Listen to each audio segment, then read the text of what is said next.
it was just kind of like this final like feeling of like, all right, we can finish this game out, but we have to keep that energy going. And getting to play at Madison Square Garden for the first game and hitting a shot like that was big. Tomorrow, how are you going to have an encore after playing the way you did at Madison Square Garden in your Kentucky debut? I'm just going to try to do the same thing. High energy, be vocal, dive on the floor for loose balls, be a rebounder. Whatever the team needs me to do tomorrow, I'm going to do that. How do you feel like you can get better going into tomorrow? Having a higher level of focus hitting guys for rebounds, hitting guys, and setting good screens, getting my guys open, making shots when I'm open, and finishing around people a little bit better. Has the vibe sort of changed this week after the performance you guys were able to put on Tuesday night? I don't think so. I think everybody's really, really locked in. Everybody's bought into what we're trying to do here, and we were before, but I think after that game, everybody realizes how special we can be, and we had a really high level of energy for 40 minutes. Everybody, even the guys on the bench that weren't playing, you come out of the game, they're high-fiving you, they're smiling, they're pumped up, and that really translates into what we're doing and how we're playing. Tyrese, when I asked Tyrese if it was a confidence builder the other night for the team, he said you guys had a lot of confidence going into the game. Where did that confidence come from? I think a lot of it's just being basketball players. I mean, if you're not a confident player going into the game, then you shouldn't be playing. But when you have 13 guys that are confident in what you're trying to do and a whole coaching staff behind you, and they're confident in what you're doing, it definitely helps when you're out on the court. And then to have Tyrese get going like he did, his confidence should be through the roof for the rest of the season. Were you surprised by the way you played? No, not at all. Tyrese is a big-time player. The dude is absurd. He's a big-time shot maker.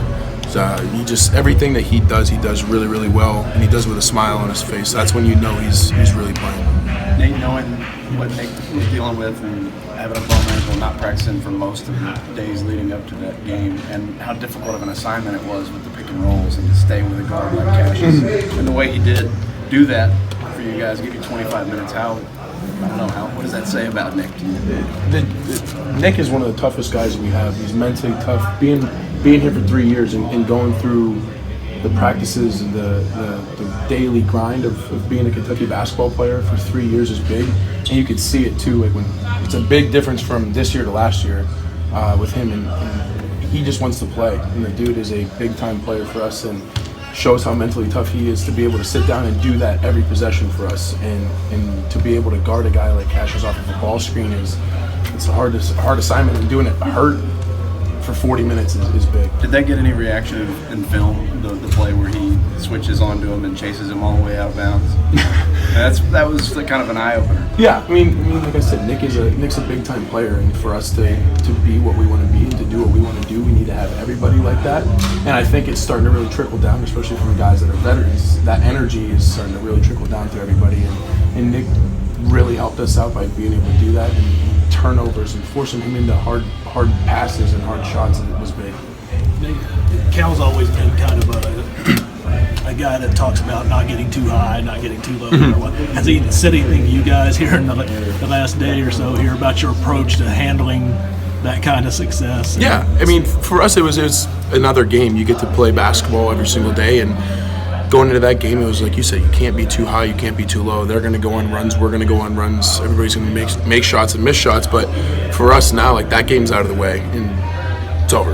That's for us, it's behind us, and now we got to focus on Eastern Kentucky, and we got to get our focus shifted to that game. But I think coming into yesterday, we watched film, and we were able to kind of break down what we did wrong, and then we're going to work on that and build on that today in practice. What play from your personal play, which of your plays get the most reaction, feedback from people you know? Is it the block? They were surprised that I could jump. My guys from Bucknell, they watched the game on their bus home from Fairfield, and they're like, when did you learn how to jump? And I was like, oh, okay, everybody's kind of gassing it up. No, I would say either that or the trail three. I've done that for 4 years at Bucknell. That trail spot is something that I'm very familiar with. And they all know the energy I have if I hit a big shot, and they didn't expect anything less. The reaction, and I said it was just making that shot and then calling a timeout was just like the perfect timing. So I was just pumped up. I mean, I was ready to play defense, but they called a timeout, and I let you celebrate a little. Yeah, a little bit. Is that who you want to be a lot for this team? I mean, there's a lot of things I know you want to be, but in terms of things you know you can be, I know you can do really well. That trail three and the pick and pop and stuff like that. If that's what I need to be, then I'm going to do that. If I need to be a pick and roll guy and be a dominant force down low, then I'm going to work at that every day. I think for me, just being a high-level energy guy, whether I'm down low or whether I'm on the perimeter, is what I'm trying to do. Would you have been able to make some of the plays late in that game prior to the strength and conditioning that you did and some of the changes you? I don't know.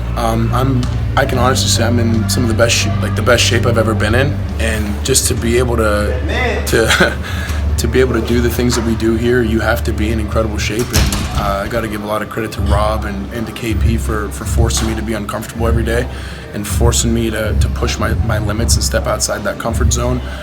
So I feel a lot more confident moving into a late game where, as before, I knew I was tired and I had like a mental block, and now it's a little bit different where everything I'm mentally tough enough to kind of push through it.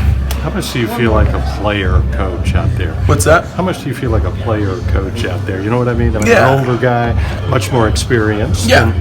I think I can consider myself that a little bit. Just trying to break things down a little bit, make it easier for the guys on our team that are younger. Like, the game is so fast and it's moving, and they're not used to playing college basketball, so their brains are moving real. Like, everything's just this giant ball moving down a hill. And for us, if I can kind of slow that down and bring them back down and kind of calm them down a little bit, I think that's going to help us out, especially later on in the year when you're playing conference plays a real beast for us. Then if I can do that and I can kind of be that player coach, then I'm going to. I mean, everybody talks about how you communicate on the court, and I wondered if that was how much of the communication was that? Communication is big. I mean, for us to be the team that we want to be, we have to have all 5 guys on the court talking, and I know I'm going to be talking all the time, and if one guy's not, then hopefully I'm able to make up for it.